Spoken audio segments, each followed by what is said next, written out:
नमस्कार, आवाज समाचार में आपका स्वागत है। मैं हूं मनोज श्रीवास्तव। खबरों की शुरुआत करते हैं हेडलाइंस के साथ। अदानी मामले में ट्रांसपेरेंसी के लिए सुप्रीम कोर्ट बनाएगा कमेटी। सरकार के सुझाए नामों को खारिज किया। हिंडनबर्ग मामले में फैसला सुरक्षित।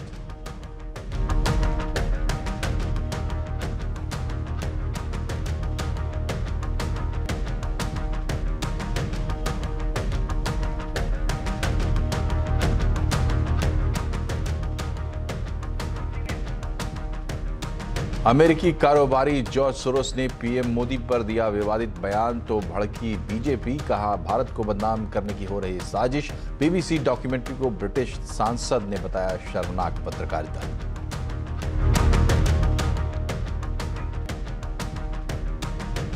महाराष्ट्र में शिंदे गुट को मिला शिवसेना का नाम और धनुष बाण का निशान। चुनाव आयोग का फैसला, उद्धव गुट को बड़ा झटका। इनकम टैक्स सर्वे में बीवीसी पर टैक्स चोरी करने का आरोप। इनकम टैक्स का बड़ा बयान। इनकम डिक्लेरेशन और ऑपरेशन में भारी मिसमैच। दिल्ली मेयर चुनाव में मनोनीत पार्षद नहीं कर सकते वोटिंग। सुप्रीम कोर्ट का आदेश। केजरीवाल ने बताया जनतंत्र की जीत। ऑनलाइन गेमिंग, कैसीनो और हॉर्स रेसिंग पर कल हो सकता है जीएसटी काउंसिल में फैसला। सीमेंट, मिलेट्स वाले प्रोडक्ट से दरें घटाने पर भी फैसला संभव। सीएनबीसी आवाज एक्सक्लूसिव। कारोबारी हफ्ते के आखिरी दिन बाजार में बिकवाली। मिड कैप स्मॉल कैप शेयरों में दबाव। रियल्टी, बैंकिंग, आईटी शेयरों में गिरावट। सेंसेक्स 317 और निफ्टी 92 अंक गिरा। क्रिकेटर पृथ्वी शॉ से हाथापाई के मामले में पुलिस ने आरोपी सपना गिल को किया गिरफ्तार। कोर्ट में पेशी। सपना के वकील बोले नशे में थे पृथ्वी शॉ।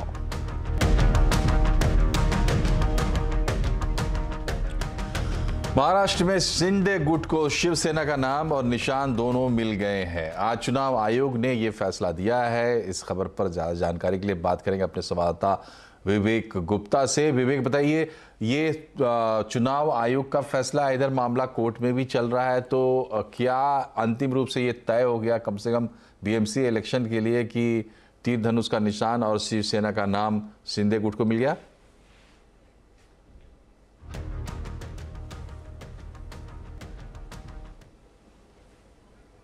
का जो सिंबल है और शिवसेना जो नाम है वो आखिर किस पार्टी का है। देखिए, इस पूरे मामले में उद्धव ठाकरे जो शिवसेना के प्रमुख थे वो भी दावा कर रहे थे कि असली शिवसेना उनकी और शिवसेना और सिंबल भी उनका है। और दूसरी तरफ जो महाराष्ट्र के सीएम एकनाथ शिंदे, उन्होंने भी दावा किया था कि असली शिवसेना वही है, क्योंकि नंबर उनके पास बहुत ज्यादा है। 40 एमएलए और जितने शिवसेना के बड़े जो पार्टी मेंबर है वो सब उनके साथ जुड़ चुके हैं, यानी कि अब शिवसेना का पूरा पावर उनको है।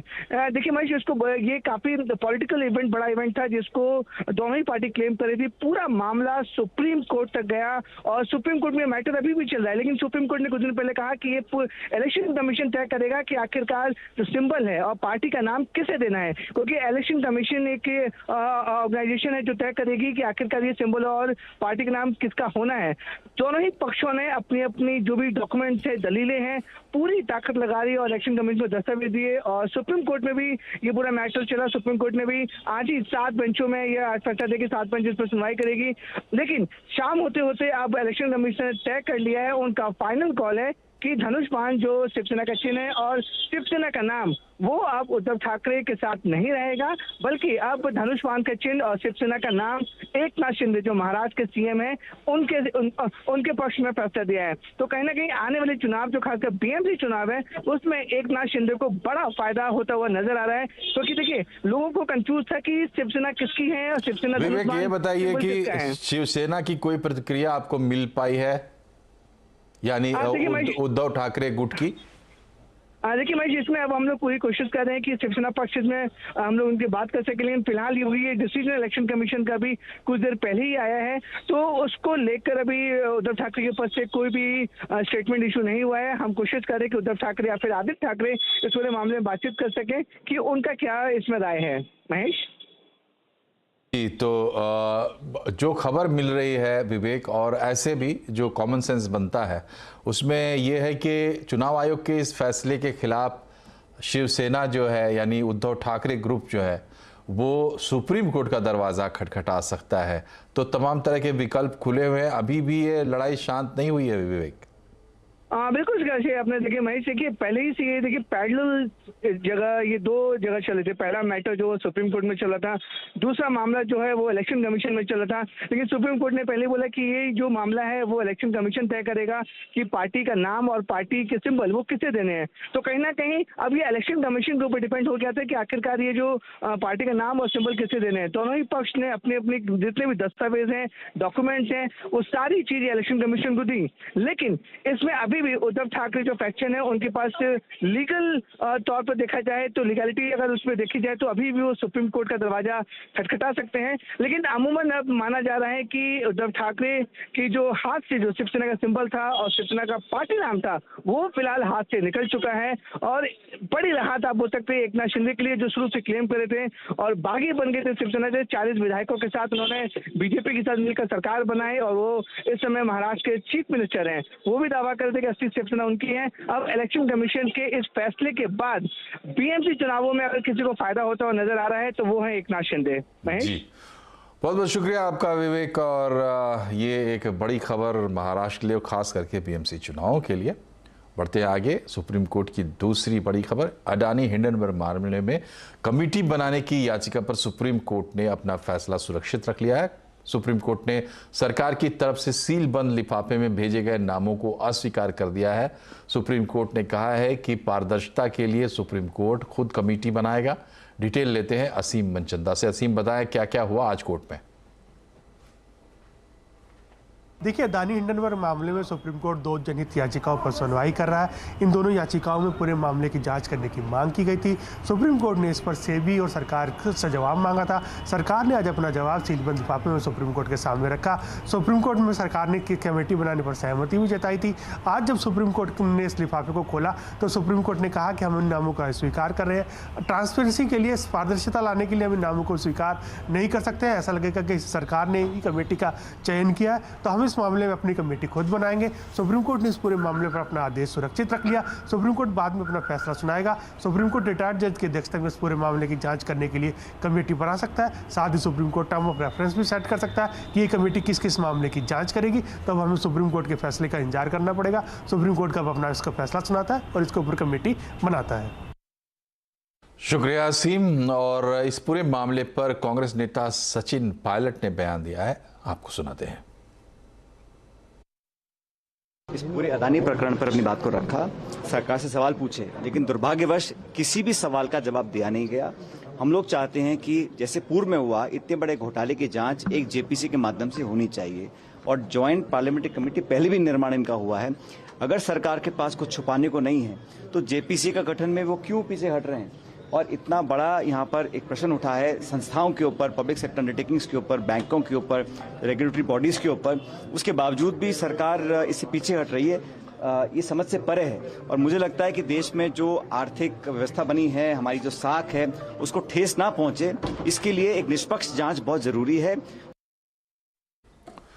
और अडानी मामले में अरबपति निवेशक जॉर्ज सोरोस के बयान पर केंद्र सरकार ने तीखी प्रतिक्रिया दी है। 92 साल के जॉर्ज सोरोस ने अडानी मामले में प्रधानमंत्री मोदी पर सवाल उठाए हैं। सोरोस ने कहा है कि अडानी और मोदी करीबी सहयोगी हैं और दोनों के भविष्य एक दूसरे से जुड़े हुए हैं।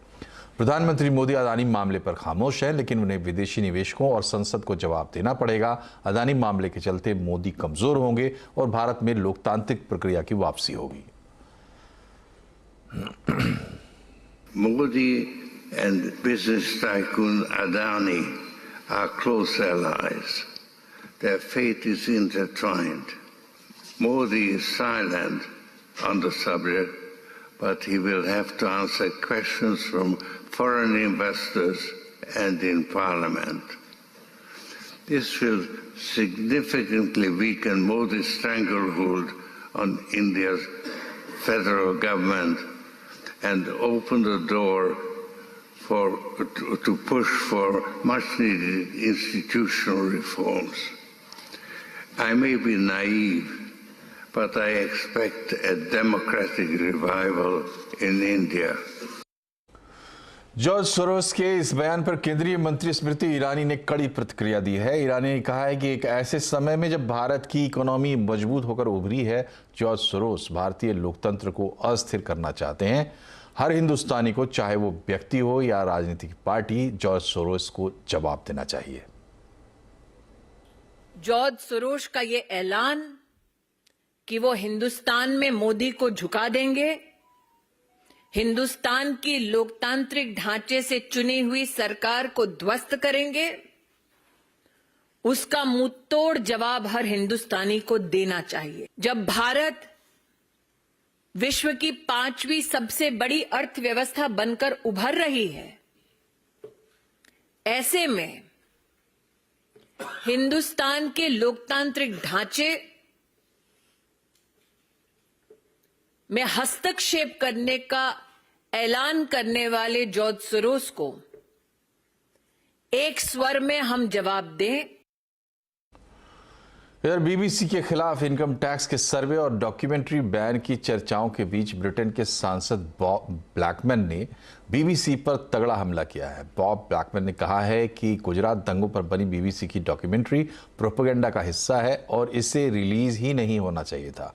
बॉब ने इसे ओछी पत्रकारिता करार दिया है और कहा है कि बीबीसी ब्रिटिश सरकार के विचारों का प्रतिनिधि नहीं है। The so-called documentary, which was more of a propaganda video, if you like, in a two-part series, was an absolutely disgraceful piece of shoddy journalism with an attack on Narendra Modi, both in his time as Chief Minister of Gujarat and then in his time as Prime Minister. Completely full of innuendo and slurs.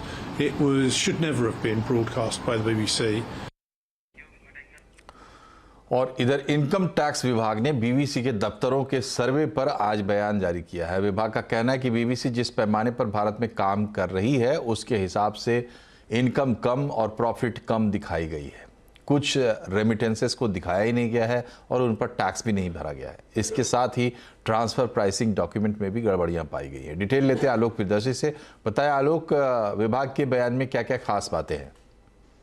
बिल्कुल, देखिए, जो 3 दिन से BBC के दफ्तरों पर आयकर विभाग का सर्वे चल रहा है, उसमें आज जाकर इनकम टैक्स के विभाग की तरफ से एक बड़ा बयान आया और बयान यह है कि जो बीबीसी की तरफ से टैक्स चुकाने में भारी इरेगुलरिटीज पाई गई हैं।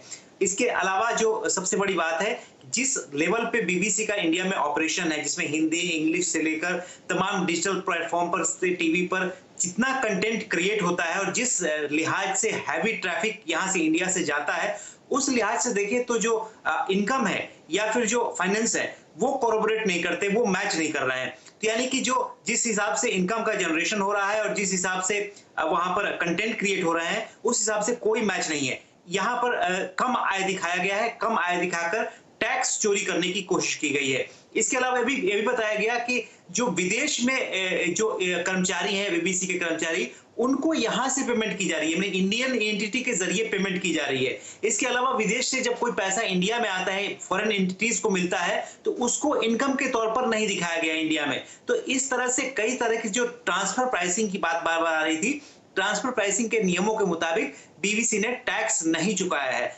तो ये तमाम जो जानकारी मिली है इनकम टैक्स डिपार्टमेंट को, उन्होंने कहा कि हमें डिजिटल सबूत मिले हैं, डिजिटल दस्तावेज मिले हैं और साथ ही साथ जो इनकम टैक्स जो बीबीसी के दफ्तरों में तमाम जो कर्मचारी थे, टॉप लेवल के, जिसमें फाइनेंस, वित्त विभाग और तमाम कर्मचारी थे, उनसे पूछताछ के आधार पर ये सब आरोप लगाए गए हैं। जी, तो आप बने रहिए हमारे साथ आलोक। और अगली खबर लेते हैं। कल यानी शनिवार को जीएसटी काउंसिल की अहम बैठक होने वाली है। इस बैठक में ऑनलाइन गेमिंग, कसिनो और हॉर्स रेसिंग पर जीओएम की रिपोर्ट पर फैसला होने की संभावना है। इसके साथ ही पान मसाला, गुटखा, मिलेट बेस्ड प्रोडक्ट्स और शुगर केन और मल्टी यूटिलिटी व्हीकल्स जैसे इंडस्ट्री पर जीएसटी दरों का फैसला कल हो सकता है कि आए।